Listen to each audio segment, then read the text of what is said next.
শুভ বিকেল সবাইকে জানাই। বিকেলে সবাইকে অনেক অনেক শুভেচ্ছা। খুবই সুন্দর একটা সন্ধ্যার নাস্তা বা সকালের নাস্তায় যখনই খান না কেন এই নাস্তাটা কিন্তু অনেক বেশি লোভনীয় ও মজার। শীতের বেলা এরকম নাস্তা কিন্তু বেশ ভালো লাগে। এখানে আমি দুটো কাঁচা মরিচ নিয়েছি, একটু ছোট ছোট টুকরো করে নিচ্ছি। আর এখানে একটা লেবুর উপরের অংশটা একটু গ্রেট করে এখানে দিয়ে দিচ্ছি। দিয়ে আমি এই নাস্তাটা বানাবো। আর আজকে যে নাস্তাটা আমি বানাচ্ছি এটা চাপটি নাকি খোলা চা পিঠা কমেন্টে আপনারাই জানাবেন। এটা কিন্তু নাস্তায় অনেক বেশি মজার। আসলে শীতের সন্ধ্যায় এরকম একটু নাস্তা হলে কিন্তু বেশ ভালোই হয়। এখানে আমি লেবু একটু গ্রেট করে এখানে দিয়ে স্বাদ মতো লবণ, হলুদের গুঁড়া, আদা রসুনের রস সহ সামান্য একটু আদা রসুন দিয়ে দিলাম। দিয়ে এখানে 1 কাপ পরিমাণ আমি চালের গুঁড়া দিয়েছি। চালের গুঁড়া দিয়ে এখানে এবার যে কাপে আমি চালের গুঁড়াটা মেপেছি ওই কাপেরই 1 কাপ পরিমাণ পানি নিয়েছি। অল্প অল্প পানি দিয়ে ব্যাটারটাকে আমি একটু মিশিয়ে মাখিয়ে নিচ্ছি। আর অল্প অল্প পানি দিয়ে আমি এভাবে মাখিয়ে নিয়ে এরপর এখানে কিন্তু আমি ফ্রেশ কিছুটা ধনিয়া পাতাও অ্যাড করব। আর ব্যাটারটা এমন হবে খুব বেশি মোটাও হবে না আবার পাতলাও হবে না। এই পর্যায়ে আমি খুব ভালো করে মাখিয়ে নিয়ে আমি রেস্টে রেখে দিলাম।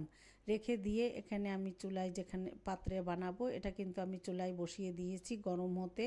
আর এখানে আমি কিছুটা ফ্রেশ ধনিয়া পাতাও ধুয়ে কুচি করে কিন্তু এখানে অ্যাড করেছি। দিয়ে এবার আমি চলে গেলাম এটা বানাতে। আর এটা একটু রেস্টে রেখে দিলে, চালের গুঁড়ি যেহেতু দেওয়া, রেস্টে রাখলে কিন্তু অনেকটাই আবার ঘন হয়ে আসবে। এ পর্যায়ে আবার খুব নাড়াচাড়া করে আমি আরও একটু পানি দিয়ে পাতলা করে নিয়ে এবার আমার প্যানটায় কিন্তু সামান্য একটু তেল আমি ব্রাশ করে নিয়েছি। নিয়ে আমি এবার মিডিয়াম টু লো হিটে রেখে আমি ব্যাটারটা এখানে দিয়ে দিলাম। দিয়ে আমি 2 মিনিটের মতো একদম লো হিটে এপিট ওপিট করে খুব ভালো করে ভেজে নিয়েছি।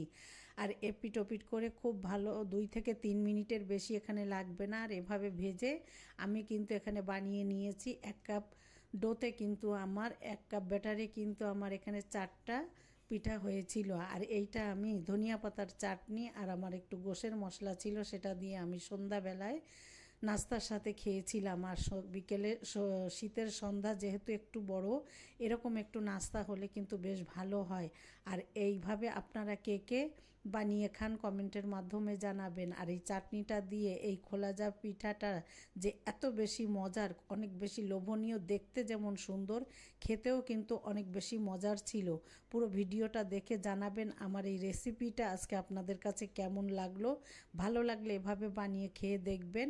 আর সবাই অনেক বেশি ভালো থাকবেন। আপনার এই বোনের জন্য দোয়া করবেন। আপনাদের জন্য রইল মন থেকে দোয়া। সবাই অনেক ভালো থাকবেন। আসসালামু আলাইকুম।